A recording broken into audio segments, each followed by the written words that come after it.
But we begin our report with word of a possible new federal indictment of former President Trump, a month after he became the first former president to be federally indicted. The first indictment was for keeping classified documents and obstructing the Justice Department's efforts to get them back. CBS News has confirmed the latest letter from special counsel Jack Smith states that Trump, the frontrunner for the GOP presidential nomination, is the target of the investigation into the efforts to overturn the 2020 election that culminated on January 6th. CBS News chief elections and campaign correspondent Robert Costa has more.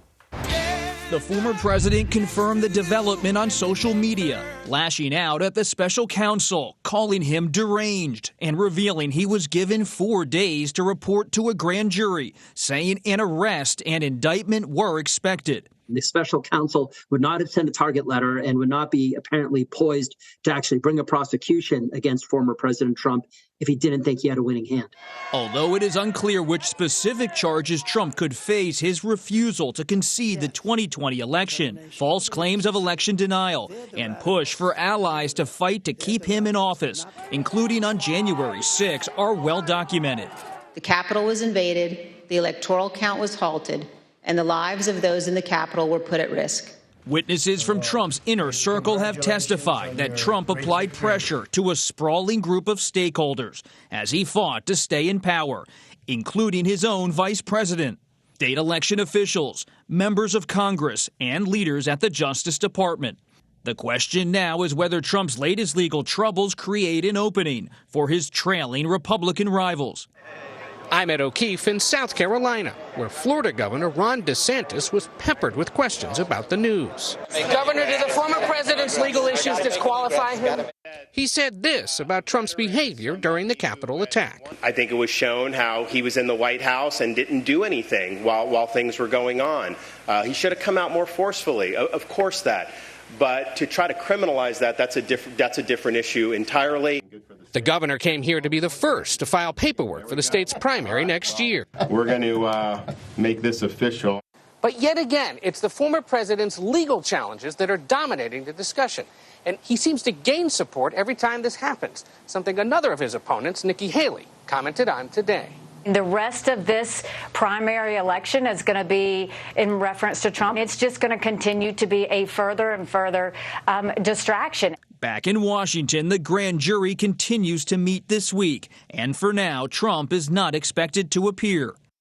And Robert Costa joins us now from outside the Justice Department.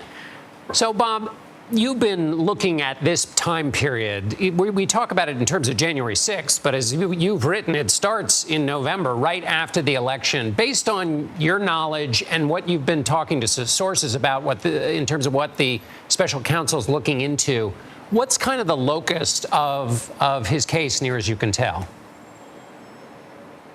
Think about it this way, John. In the aftermath of the 2020 election, Donald Trump, then president of the United States, wanders into his political and policy garage, and there's a whole array of tools there.